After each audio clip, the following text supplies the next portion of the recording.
Ehud. En los días en que Israel aún no tenía rey, la vida del pueblo se parecía a un camino que sube y baja entre la fidelidad y el olvido. Habían pasado generaciones desde la entrada a la tierra prometida, y cada tribu intentaba sostenerse con lo que podía, con sus campos, sus rebaños y sus pequeñas ciudades. Pero la unidad era frágil. El corazón del pueblo se enfriaba con facilidad, y cuando se apartaban del Dios que los había rescatado, quedaban expuestos a fuerzas que no perdonaban debilidad. Así comenzó una etapa dolorosa, marcada por la opresión y la vergüenza, y ahí es donde aparece la historia de Ehud. Por el oriente, más allá del Jordán, se levantaba el reino de Moab. Su rey, Eglón, no era un enemigo cualquiera, supo aprovechar la división de Israel y la falta de un liderazgo firme. Moab se alió con otros pueblos vecinos, como los amonitas y los amalecitas, y con esa fuerza conjunta cruzaron para golpear donde más dolía. No solo buscaban una victoria rápida, querían controlar rutas, cosechas y ciudades estratégicas. En aquella época, dominar significaba poner impuestos, tomar lo mejor del grano, exigir tributo de aceite y vino, y obligar a la gente a trabajar para sostener el lujo del vencedor. La ciudad de Jericó, o el territorio de las palmeras, como se decía por su vegetación, quedó bajo esa sombra. Para muchos israelitas, Jericó era un lugar con memoria sagrada. Allí se había visto el poder de Dios cuando las murallas cayeron en los días de Josué. Ahora, el contraste era humillante. El mismo territorio que había sido símbolo de victoria se convertía en símbolo de sometimiento. Pasaron años así, y con el tiempo el tributo se volvió una rutina amarga. Cada temporada se reunía lo mejor de la tierra para enviarlo al palacio moabita, como recordatorio de que Israel estaba bajo mano ajena. La opresión no era solamente económica, era también espiritual. Cuando un pueblo vive doblegado, empieza a creer que su situación es normal, que no hay salida, que lo que antes se soñaba ya no es posible. Pero en medio de esa oscuridad, el libro de los jueces muestra un patrón. Cuando el sufrimiento era demasiado, el pueblo clamaba. No siempre era un clamor perfecto, ni siempre nacía de un corazón puro, pero era un grito real. Israel pidió ayuda, y el relato dice que Dios levantó un libertador. Ese libertador fue Ehud, hijo de Gera, de la tribu de Benjamín. Su tribu tenía un lugar particular en la historia de Israel. Estaba situada en una zona de paso, cerca de rutas importantes, y también cerca de tensiones entre el norte y el sur.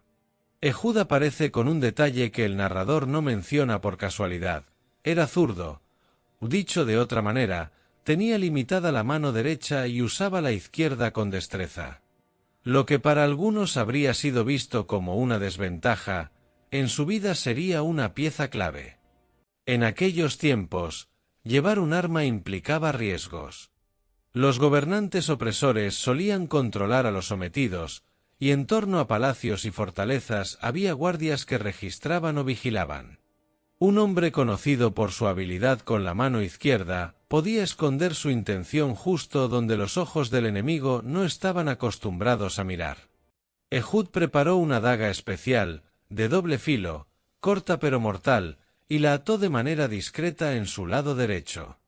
Era una elección calculada. Si alguien lo registraba como a un guerrero diestro, probablemente buscaría el arma en el costado izquierdo, donde normalmente la llevaba un soldado para desenvainar con la derecha. Llegó el momento del tributo. Israel debía presentarse ante el rey Eglón con los bienes exigidos. Ese acto era un teatro de poder, el rey sentado en su riqueza, y los representantes de Israel obligados a reconocerlo. Ehud fue el encargado de llevar el tributo. No iba solo. El relato da a entender que lo acompañaban hombres para transportar las cargas y cumplir con la entrega.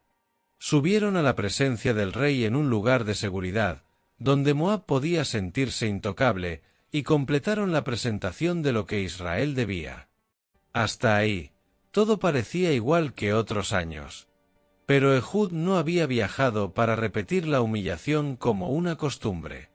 Había trazado un plan que exigía nervios firmes, precisión y un valor fuera de lo común. Después de entregar el tributo, Ehud se retiró con el grupo, alejándose del palacio y pasando por un lugar reconocido por sus imágenes talladas o piedras conmemorativas cerca de Gilgal. Ese punto del camino funciona en la historia como una frontera simbólica. Por un lado, el retorno a casa con las manos vacías, por el otro, la decisión de volver atrás y enfrentar el corazón de la opresión. Ehud tomó entonces una determinación arriesgada, regresó solo. Volver a la presencia del rey sin compañía era extraño. Podía despertar sospechas, pero también podía sugerir una intención diplomática o un mensaje urgente. Ehud solicitó una nueva audiencia, afirmando tener un mensaje secreto para el rey. Para un gobernante orgulloso, la idea de un mensaje secreto era tentadora. Podía significar información de rebeliones, alianzas, o incluso traiciones internas. Eglón aceptó. La escena cambia de ambiente. El relato lo lleva a una sala superior, un aposento privado, un lugar donde el rey podía estar cómodo, lejos de los ojos de todos, con solo los guardias necesarios.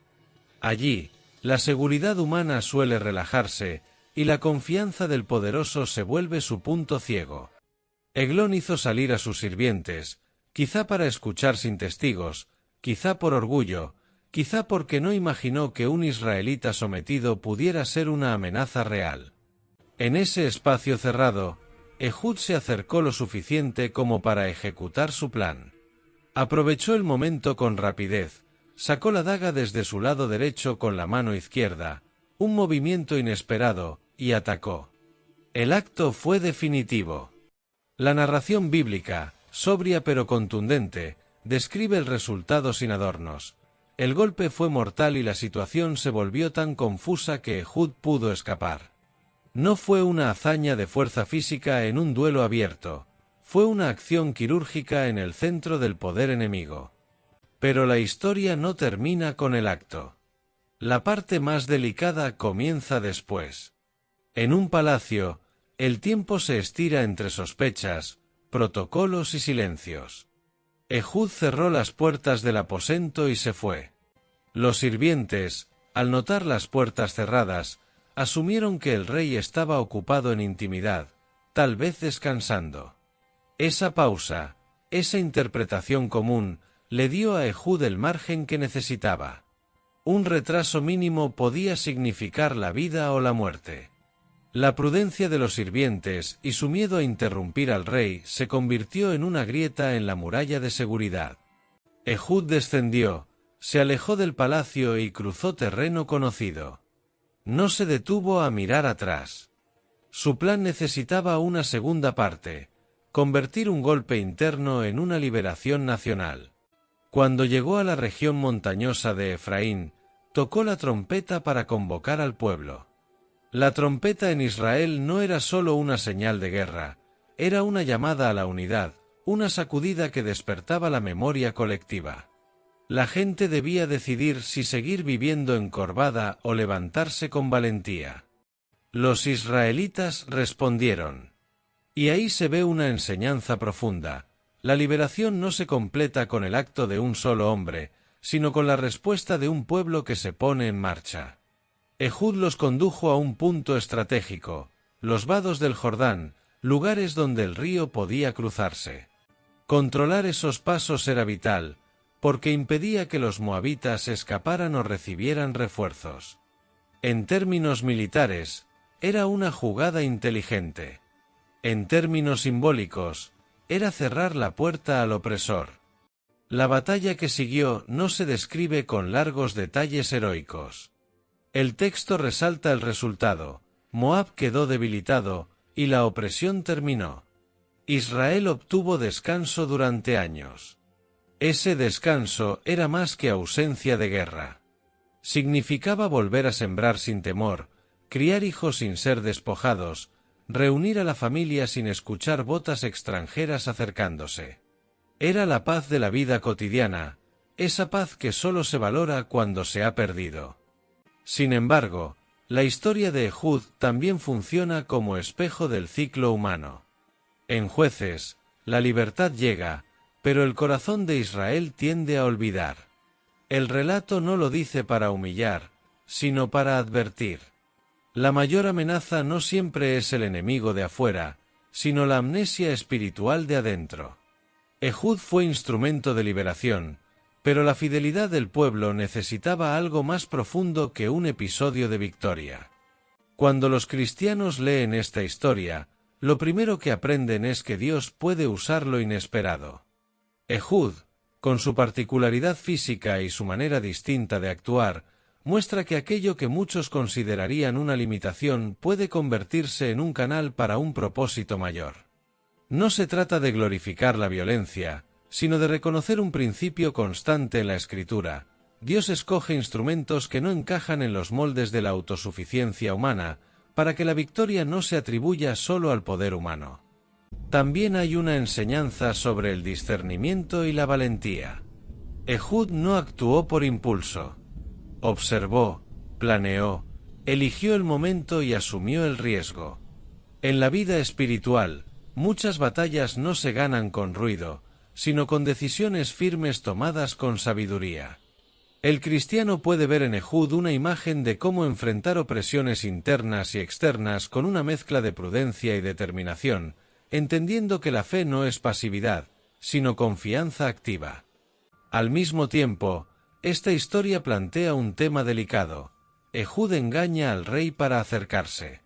En la Biblia, hay relatos donde Dios actúa dentro de un mundo roto, donde la guerra, la astucia y la dureza forman parte de la realidad histórica. No todo lo que se narra se presenta como modelo moral para repetir literalmente. La Escritura cuenta hechos en contextos antiguos, y el lector debe distinguir entre descripción y prescripción. Para los cristianos, la lectura madura reconoce que el Antiguo Testamento prepara el camino hacia una revelación más completa del carácter de Dios en Cristo, donde la victoria decisiva ocurre de otra manera. De hecho, muchos creyentes ven un paralelo espiritual.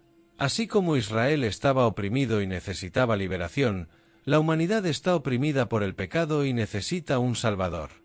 Ehud trae libertad temporal, Jesucristo trae libertad definitiva. Ehud vence a un rey extranjero, Cristo vence al pecado y a la muerte. Ehud trae descanso por un tiempo, Cristo ofrece un descanso que no depende de fronteras ni de ejércitos. En ese sentido, Ehud puede leerse como una sombra, un eco lejano de la idea de liberación que culmina en el Evangelio. Otra enseñanza importante es el valor de cortar las rutas de escape del opresor. En la narración, los israelitas toman los vados del Jordán.